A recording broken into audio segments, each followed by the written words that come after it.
saya Made Nurbawa dari Koni Tabanan. Jadi sebagai orang Tabanan saat ini saya sering mendengar tagline bangga jadi orang Tabanan.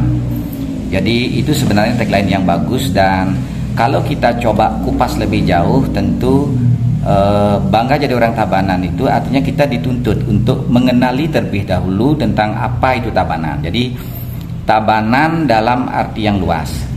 Mudahnya untuk bisa mengenal Tabanan biasanya saya bagi menjadi 3 bagian. Pertama, ya sesuai dengan spirit Trita Karana, Parayangan Pelemahan Powongan. Jadi secara spirit, secara nilai-nilai seperti apa potensi Tabanan tersebut. Dari segi kewilayahan tentu pelemahannya seperti apa, dan juga masyarakatnya Powongan seperti apa. Jadi 3 bidang Parayangan Pelemahan Powongan itu tidak bisa dilepas. Dia satu kesatuan yang bisa kita jadikan tolak ukur atau barometer atas rasa bangga kita terhadap daerah kita di Tabanan.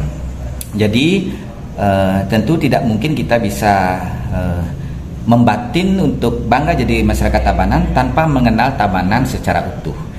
Salah satu hal yang perlu atau saya sering cermati adalah Tabanan terkenal dengan daerah lumbung padi. Lumbung padi ketika bergeser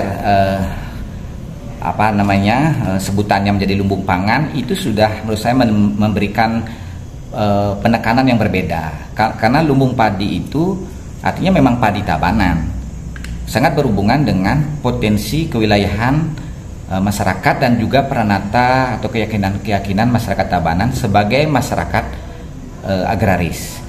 Jadi dasarnya yang perlu kita pupuk lebih dalam, lebih jauh, dan kita kenali dan lestarikan di masa yang akan datang adalah masyarakat Tabanan sebagai masyarakat agraris. Jadi saya bangga sebagai orang Tabanan karena masyarakat Tabanan adalah masyarakat agraris. Jadi bukan sekedar masyarakat yang berprofesi jadi petani. Jadi masyarakat agraris itu tidak selalu berarti berprofesi sebagai petani, ya. Karena agraris itu ada sosiokultur di situ, sosioreligius. Jadi dalam gambaran saya, bangga jadi orang Tabanan dalam konteks masyarakat agraris adalah masyarakat yang meyakini nilai-nilai, singkatnya nilai-nilai berketuhanan dalam setiap profesi, dalam setiap aktivitas. Jadi nilai-nilai ketuhanan itulah dasar sebuah perjuangan, dasar sebuah tindakan dari masyarakat Tabanan. Ini yang perlu dipertahankan di segala bidang. Tentu jadi ini ya, jadi jangan mempersempit pengertian masyarakat agraris sebagai masyarakat petani ya. Jadi karena prinsip-prinsip masyarakat agraris itu menyentuh semua sektor.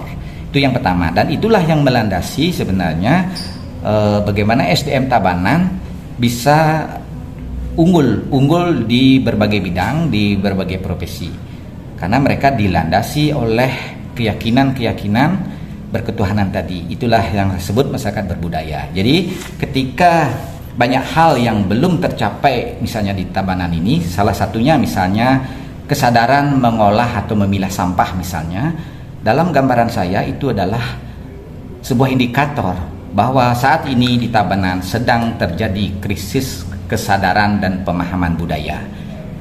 Dalam gambaran saya begitu. Jadi bukan sekedar ada tumpukan sampah artinya persoalan DLH atau persoalan bank sampah, tapi harus dilihat yang lebih luas. Bahwa di Tabanan saat ini ketika masyarakat sudah tidak merasa bersalah atau tidak merasa prihatin membuang sampah sembarangan, itu bisa dikatakan bahwa di Tabanan sedang mulai ada krisis budaya. Itu kira-kira ya hubungan tadi. Saya ingin mencoba menghubungkan antara tagline bangga jadi orang Tabanan dengan masyarakat yang berbudaya. Jadi ini yang harus dipertahankan ke depan, Tabanan sebagai masyarakat berbudaya, karena itu adalah ideologi kehidupan masyarakat yang menjunjung nilai-nilai peradaban yang adiluhung, sehingga itu adalah modal yang sangat basic di segala aktivitas pekerjaan maupun profesi. Suara Tabanan, suarane semeton Tabanan. Suta.